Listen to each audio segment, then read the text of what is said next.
Pakti 22 korrikut është pakti për reformën drejtësi. Çfarë pakti tjetër kërkon? Kërkon të shkel kushtetutën.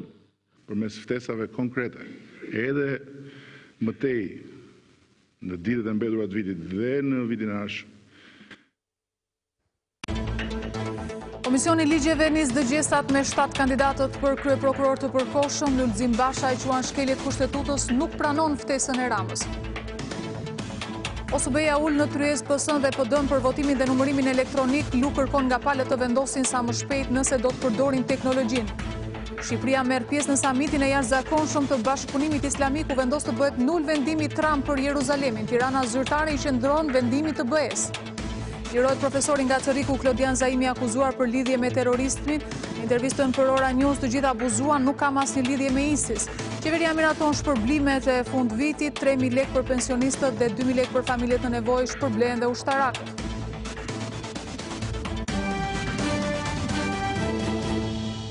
Mirëmbrëma, mirë se vini në edicionin qendror të lajmeve në Radio Televizionin Ora News. Në një bashkëbisedim me gazetarët, kryetari i Partisë Demokratike Lulzim Basha e quajti zgjedhjen e kryeprokurorit të përkohshëm si shkelje të kushtetutës, e cila nuk e parashikon këtë institucion në asnjë nen të saj. Basha tha se nuk do të takohet kurrë me Ramën për të shkelur kushtetutën dhe se prokurori i ri duhet kalojë vetingun dhe duhet të zgjidhet me 84 mandate. Nga Këshilli i Lartë i Prokurorisë me 3/5 e votave me vetim. Vetëm kjo është mënyra që kryetari i Partisë Demokratike Lulzim Basha në bashkëbisedimi me gazetarët kërkoi që të zgjidhet kryeprokurori i ri i përkohshëm. Pasi lexoi nenet e kushtetutës, Basha tha se prokurori i përgjithshëm i përkohshëm nuk është institucion që parashikohet në të. Kushtetuta nuk le asnjë hapësirë për periudhë tranzitore dhe institucione të përkohshme. Çdo institucion i papërfshirë në kushtetutë, i përkohshëm apo tranzitor, i çfarëdo ligji, i krijuar me çfarëdo ligji, është antikushtetues dhe nuk ka asnjë vlerë, ka zero vlerë. Zero. Në kushtet kur Këshilli i Lartë i Prokurorisë nuk është krijuar ende, zgjidhja kushtetuese për Bashën është të presim të krijohet ky institucion, dhe ndërkohë Adriatik Llalla të qëndrojë në detyrë derisa të zgjidhet kryeprokurori i ri. Natyrisht që vendi duhet të ketë kryeprokuror. Në kuptimin e vazhdimësisë, parimit të vazhdimësisë institucioneve, siç është konstatuar nga gjithë ekspertët tashmë, sa kohë që një kryeprokuror i ri nuk është zgjedhur apo emëruar, kryeprokurori në detyrë do të vazhdojë të mbajë detyrën, përndryshe ai vetë konsumon një vepër penale. Nëse majoranca vazhdon me procedurën e zgjedhjes së kryeprokurorit kundër frymës së kushtetutës, siç ka nisur, Basha paralajmëroi se Partia Demokratike do të ndërmarrë hapa ligjor dhe politik si protestat popullore. Basha theksoi gjithashtu se do të ketë gjithmonë përgjigje negative për kërkesën për dialog nga kryeministri Rama. Nëse vendos ta konsumoj këtë shkelje kushtetuese, nuk janë vetëm hapat institucional që opozita ka për detyrë dhe do t'i hedh, por mbi gjitha janë hapat politik që na lindin ne si detyrë, si opozit, por që i lindin po kështu si detyrë çdo qytetari, sepse kjo pastaj është çështje çdo qytetari, jo vetëm e opozitës. Pakti 22 korrikut është pakti për reformën drejtësi. Çfarë pakti tjetër kërkon? Kërkon të shkel kushtetutën, kërkon të shkel reformën drejtësi. Prandaj kërkon pakt. Që unë bëhem me të bashkë për të shkelur kushtetutën dhe reformën drejtësi, kjo nuk ka për të ndodhur kurrë. Për kreun e Partisë Demokratike, kryeprokurori i përkohshëm i shërben kryeministrit Rama për të mbyllur dosjen e korrupsionit, ndërsa thirrjet e ambasadorëve të SBA dhe BE, Basha i sheh si thirrje për të zbatuar kushtetutën dhe jo për ta shkelur atë. Thirrjet për të zbatuar kushtetutën nga kushdo që të vinë janë jo vetëm të mirëpritura, por në unison me qëndrimin e opozitës. Për mua është e paimagjinueshme që ne na kërkohet shkelja e kushtetutës. Dhe përgjigja, nëse do na kërkoheshte kjo, do të ishte e thjeshtë dhe e qartë. Basha e cilësoi opinionin e Obdat dhe Uralius si të pavlefshëm pasi këto misione nuk kanë tagër të interpretojnë kushtetutën. Ambasadori Amerikan ka zgjedhur një mënyrë të veçantë për t'i dhënë përgjigje akuzave që ish kreu i qeverisë Sali Berisha bëri një ditë më parë gjatë një interviste.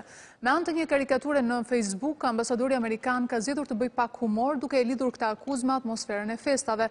Në këtë karikaturë, duke ju referuar akuzës së një dite më parë të Berishës për konflikt interesi, Lu shkruan: "Shikoni kush ka përfunduar në listën e prapësive të dikujt këtë vit. Konflikt interesi shkruhet në profilin e ambasadës amerikane në Tiranë."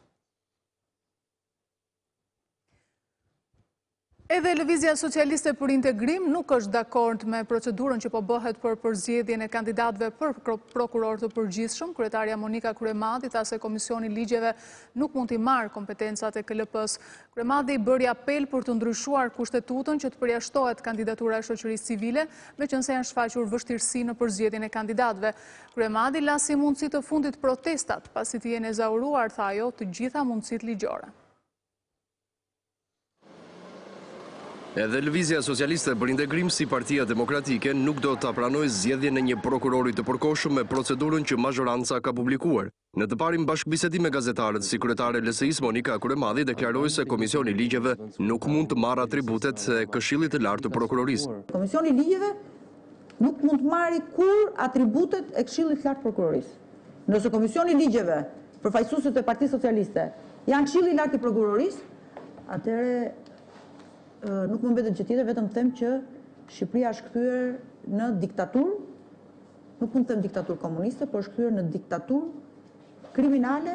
Ndryshe nga qëndrimi Luan Ramës dhe Petrit Vasilit, të cilët një ditë më parë akuzuan ambasadorët për reformën në drejtësi, kryetaria e LSI-s tha se faji nuk është i ambasadorëve, por i politikës, që për mirë apo për keq ka krijuar një lloj mitizimi për ta. Unë jam e bindur që asnjë ambasador nuk ka kërkuar shkeljen e kushtetutës apo shkeljen e ligjit shqiptar. Sigurisht që argumentime politike mund të bëjmë secili, apo edhe interpretime politike. Unë dua të them që nganjëherë fobia që kemi dhe ne si klasë politike ndaj ambasadorëve, qoftë për mirë qoftë për keq, na bën që problemet që kemi ne vetë si klasë politike t'i kalojmë tek ambasadorët. Nuk janë ambasadorët shqiptarë. Ambasadorët e huaj problemi i Shqipërisë. Kryetaria e LSI-s i bëri thirrje mazhorancës që të mos marrë në dorë kryeprokurorin pasi do të përballet me pasoja, duke lënë protestën si alternativën e fundit. E pyetur nëse ka folur me presidentin për rrugët e zgjidhjes, Kryemadi u përgjigj. Me thënë drejtën kam një 12 ditë që se kam parë, unë erdha mbrëm darkë, ai ka ikë sot mëngjes herët, kështu që për çështjen e reformës nuk kemi folur. Në takimin e fund vitit me ambasadorët e akredituar në Tiranë, kryeministri Edi Rama shpreu besimin se në vitin 2018 nuk do të ecet përpara vetëm me marrëveshjen e Berlinit, por edhe me nisjen e negociatave me Bashkimin Evropian. Sipas tij, tashmë kushtet janë plotësuar, teksa edhe një herë kërkoi negociata me opozitën për të folur në të njëjtën gjuhë sa i përket integrimit. Në pritjen e fund vitit me ambasadorët e akredituar në Tiranë, kryeministri Edi Rama ka ftuar edhe një herë opozitën për ulje në bisedime, duke e nënvizuar se reformat po ecin me ritëm të lartë, për shkak se shqiptarët dëshirojnë integrimin në Bashkimin Evropian. Rama nënvizon se tashmë reformat janë të pakthyeshme, edhe pse janë humbur disa muaj. Zbatimi i kësaj reforme është një proces i pakthyeshëm. Humbëm disa muaj për të nisur procesin e vettingut, por varet se si e shikon. Integrimi mbetet prioritet, ndaj dhe Rama fton edhe një herë për një pakt politik, pasi sipas tij marrëveshja e parë i dha rezultatet për vendin. As jam lodhur dhe as do të lodhem së përsërituri shprehjen e këtij vullneti përmes ftesave konkrete, edhe më tej në ditët e mbetura të vitit dhe në vitin e ardhshëm, dhe deri kur të kem këtë detyrë për opozitën, për gjithë ata që janë njësoj si unë dhe si ne të interesuar që Shqipëria të bëhet sa më parë pjesë e Bashkimit Evropian. Por po ashtu ai nënvizoi se Shqipëria meriton aq sa edhe vendet e tjera të rajonit. Madje kryeministri shqiptar ka kërkuar që edhe Kosova nuk duhet të mbetet pas. Por jemi të bindur, katërcipërisht, jo me opinion, por me fakte, se ne meritojmë po aq sa Serbia dhe po aq sa Malizi të paktën që të negociojmë antarësimin. Ministri për Evropën dhe punët e jashtme Ditmir Bushati theksoi efektin pozitiv që kanë dhënë bisedimet mes Shqipërisë dhe Greqisë. Jo më pak e rëndësishëm angazhimi ynë në zgjidhjen e çështjeve të mbetura pezull me vendin tonë fshinj, Greqinë, është përkthyer në një moment të ri të dialogut dypalësh. Në emër të ambasadorëve të akredituar në Tiranë, ka përshëndetur përfaqësuesi i Serbisë në Shqipëri, Miroljub Zarić. Ta përfundoj siç e premtova fjalimin tim të shkurtër, duke përtërir në emër të gjithë kolegëve të mi e në emrin tim urimet më të mira për shëndet e begati për ju, zoti kryeministër, për familjen tuaj, për qeverinë tuaj e për të gjithë qytetarët e Republikës së Shqipërisë. Në konferencën Teknologjia në procese zgjedhore organizuar nga OSBE, ambasadori i Shteteve të Bashkuara Donald Lu shpreh se Shqipëria duhet vendos tani nëse do ta përdor teknologjinë apo jo, pasi më vonë do të jetë një dështim. Përfaqësuesi i mazhorancës Bledi Çuçi shpreh se teknologjia nuk do të sjellë besim mes forcave politike, si edhe për zgjedhjet e ardhshme duhet bëhet realitet vota e migrantëve. Nga ana tjetër, pavarësisht besimit forcave politike, përfaqësuesi i opozitës Oert Bylykbashi renditi problemet që zgjidhen nëpërmjet teknologjisë në zgjedhje.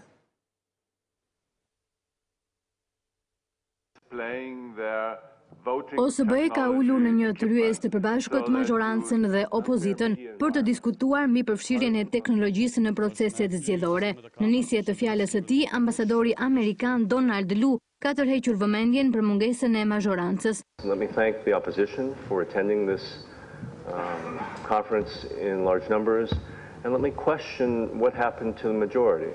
Më lejoni të falenderoj opozitën që ju bashkua kësaj konference në një numër të madh dhe më lejoni të pyes se çfarë ndodhi me mazhorancën. Mund të shoh 2 ose 3 anëtar të mazhorancës dhe shpresoj që zoti Çuçi do të shpjegojë se pse të tjerët janë ende në shtrat sot. Unë do të thoja që kjo ngre pyetje nëse mazhoranca e ka marrë seriozisht çështjen e votimit elektronik. Në përgjigje të ambasadorit ka reaguar deputeti i Partisë Socialiste Blendi Çuçi, sipas të cilit në këtë reformë duhet të përfshihet edhe votimi i emigrantëve. Dua të siguroj ambasadorin Lu që mos dyshoj në asnjë moment për seriozitetin e Partisë Socialiste, sepse në sallë janë 7 antarë të komisionit ad hoc të reformës territoriale, madje me standardin e opozitës, duke ju pasur një krah bëhemi 8. Për ambasadorin amerikan, teknologjia në zgjedhje mund të zgjidhë disa probleme, por blerja e votës, intimidimi i votuesve dhe mbulimi mediatik mund të zgjidhen vetëm nëse zbatohen rekomandimet e OSBE ODIHR. Vote buying, voter intimidation. Blerja e votës, intimidimi i votuesve, mbulimi i pandershëm i mediave dhe funksionimi i panshëm i komisionerëve zgjedhor në nivel qendror dhe lokal nuk do të zgjidhen nga votimi elektronik. Ai mund të zgjidhë probleme të tjera, por për të zgjidhur këto probleme parsorë, duhet zbatuar rekomandimet e OSBE ODIHR-it. Nga ana tjetër, Oert Bylykbashi numëroi të gjitha defektet zgjedhore që sistemi elektronik mund të zgjidhë në vendin tonë. Për fat keq në 2 palëzgjedhjet e fundit, ndoshta në 3 palëzgjedhjet e fundit, karta e identitetit ka filluar të kthehet në një problem shumë të madh pikërisht për drejtën e votës. Sot votohet në emër të emigrantëve, nuk votojnë emigrantët. Këto lloj impersonifikimesh e bëjnë të domosdoshme që të vëmë filtrat e identifikimit të zgjedhësve në qendër votimi në mënyrë që këto mos përsëriten.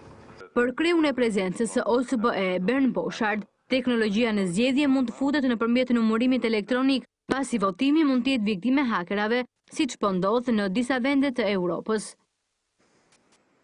Por kush është qëllimi i përdorimit të teknologjisë në zgjedhje? Të paktën ekspertët që zgjodhen të jepnin shpjegime për 2 kompanitë që sigurojnë votim dhe numërim elektronik, garantojnë se ato ulin në minimum gabimin e rezultat dhe nxjerrin sa më shpejt fituesit. Sipas ekspertëve, këto pajisje janë të pahakueshme dhe kanë saktësi të garantuar.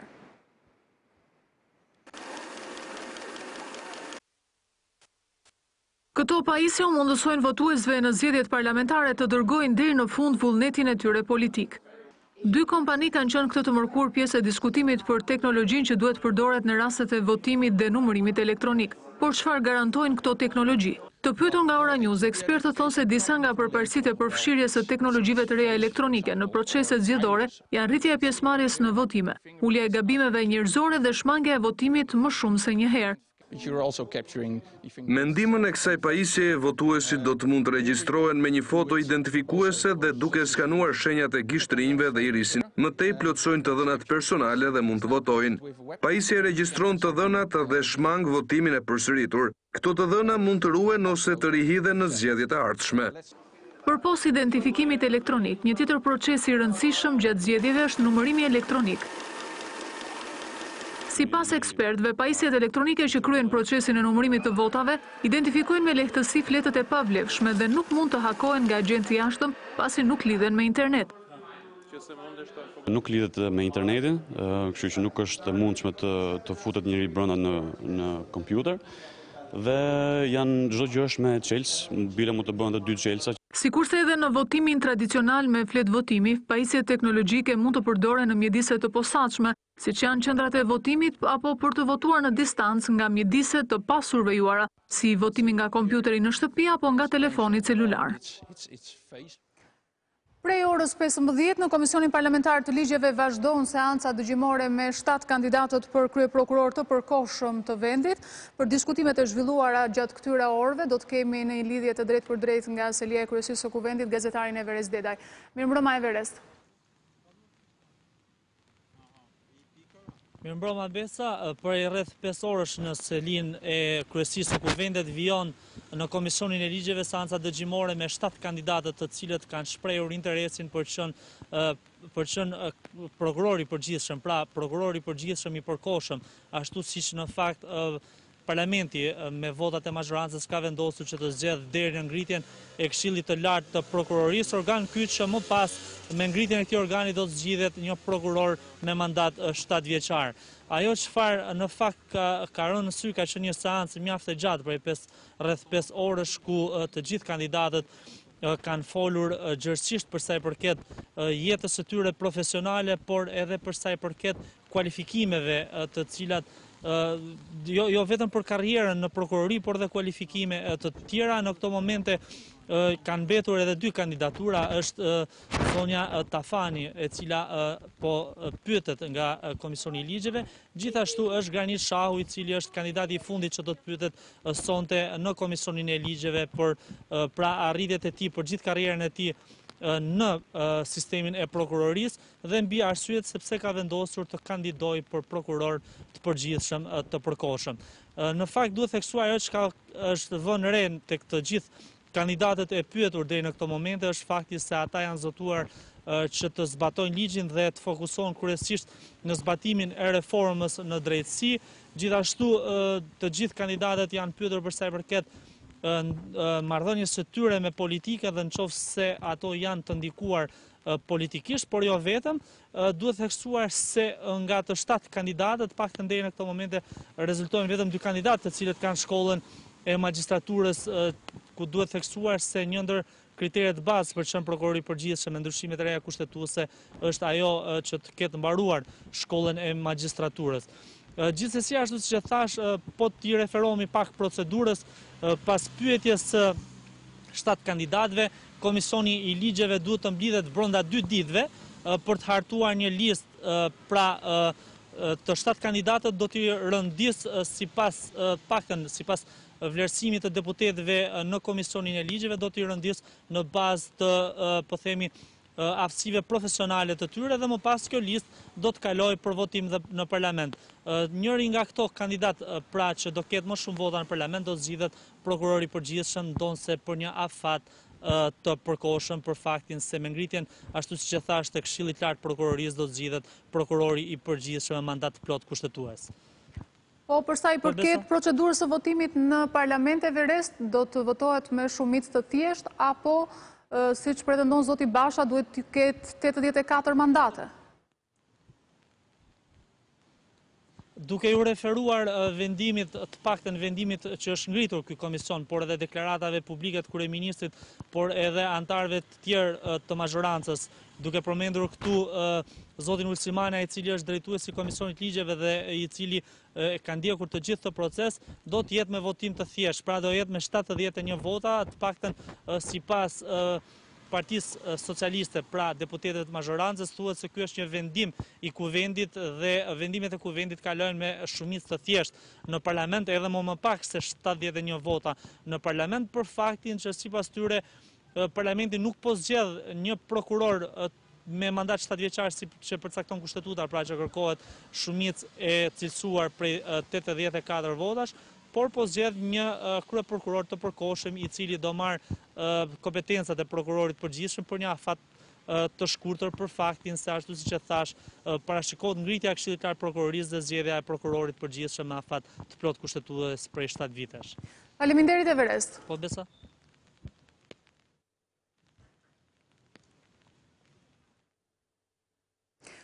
Organizata për bashkëpunim islamik në samitin e jashtëzakonshëm të mbajtur në Stamboll ka vendosur të shpallë nul vendimin e presidentit Trump për të njohur Jeruzalemin si kryeqytet të Izraelit, por sa i takon qëndrimit të Shqipërisë, ashtu siç edhe u paralajmërua në tnajt ilvatare të hënën, Ministria e Jashtme nuk ka bërë publik ndonjë qëndrim, por u përfaqësua në nivel ambasadori në konferencën islamike.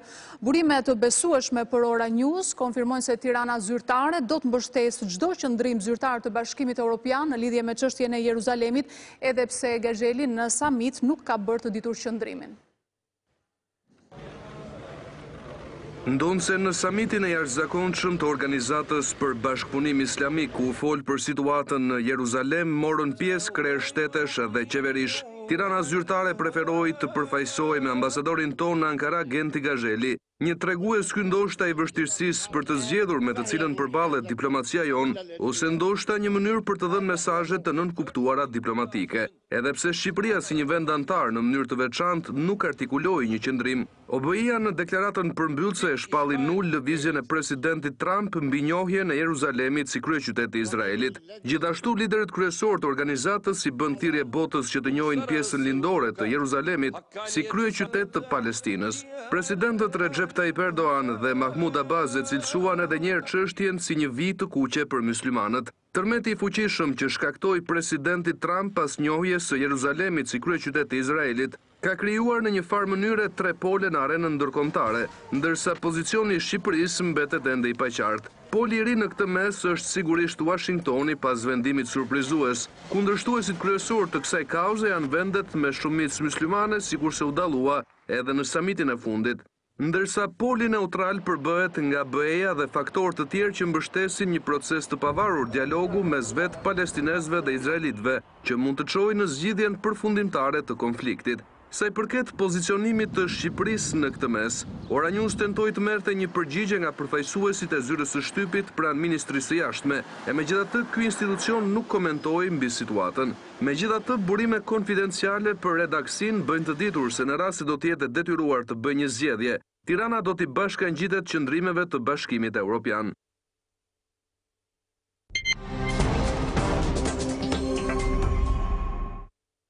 Lajmi për arrestimin në Malajzi në akuzën e terrorizmit të teologut dhe profesorit shqiptar Klodian Zaimi shkaktoi reagime të forta. Profesori nga Cëriku pasi fitoi lirin dhe hoqi akuzat e forta që kishte mbi supe, rrëfen në një intervistë ekskluzive për Ora News nga Cëriku të gjithë historinë. Ngjarja e tij u pasqyrua gjërësisht në media, ku sipas tij nuk munguan as abuzimet ndaj të cilave theksin se përdorimi i mirë mund të ndryshojë botën. Teologu Klodian Zaimi, ndaluar dhe më pas i shpallur i pafajshëm për akuzat për terrorizëm në Malajzi, zgjodhi radio-televizionin Ora News për të ndarë ekskluzivisht të vërtetën e tij për ngjarjen në Azinë e Largët, që shkaktoi reagime të forta dhe riktheu në qendër të debatit publik lidhjet e shqiptarëve me të ashtu quajturin Shteti Islamik. Profesori nga Cëriku me veprimtari disa vjeçare në vendin me shumicë muslimane, e thot hapur se është ndjer keq përballë akuzave dhe abuzimit sipas tij me të vërtetën.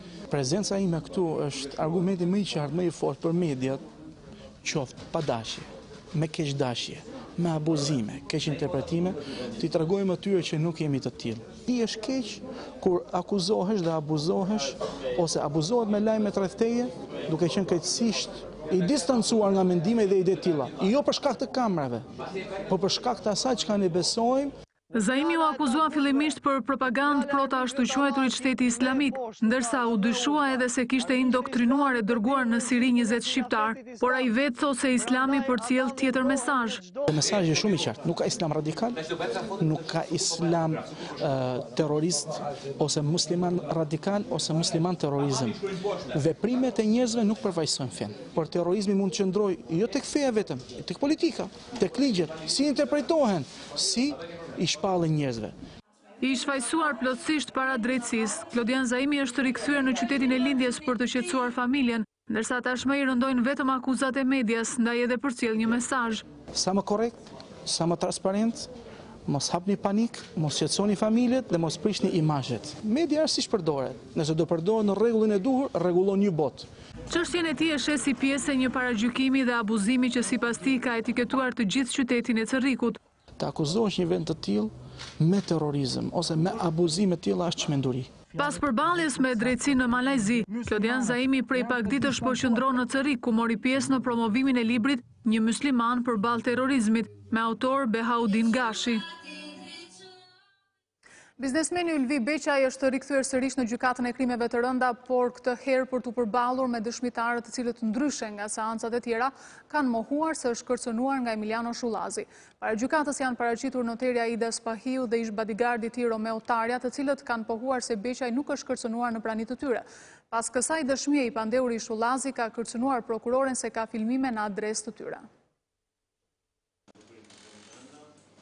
O zhvilluar mes debatesh të forta seanca e radhës e procesit ndaj Emiliano Shullazit dhe 4 anëtarëve të tjerë të akuzuar si pjesë e një grupi të strukturuar kriminal. Ka qenë veti pandeuri kryesor Emiliano Shullazi që ka akuzuar prokurorin për sajim të provave në adresë të tij.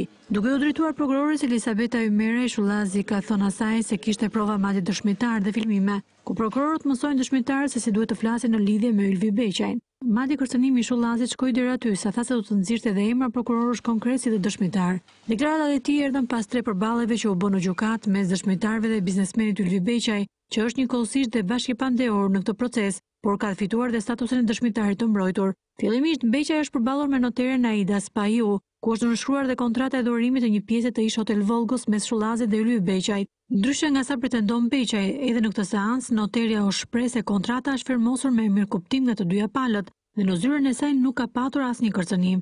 Ndërsa Ylvi Beqaj nga ana e tij u shpreh se noterja gënjen dhe se ai është kërcënuar nga Shullazi. Ndërkohë dhe Romeo Tarja, ish truproja e Ylvi Beqaj, mohoi që ish shefi i tij të jetë kërcënuar. Madje këtë e ka thënë dhe në praninë të biznesmenit, i cili nga ana e tij akuzoi se i kishte përvetësuar një shumë të madhe parash. I vetmi që ka mbrojtur pretendimet e Beqajt ishte kunati i tij Besnik Musai, i cili tha se kishte parë Shullazin që kishte kërcënuar Beqajn dhe se kontrata ishte firmosur në zyrën e noteres me qepena të mbyllur. Në fund të procesit, avokatët të pandeorëve kërkuan ndryshim të masave të sigurisë për të akuzuarit, e cila u rrëzua nga gjykata.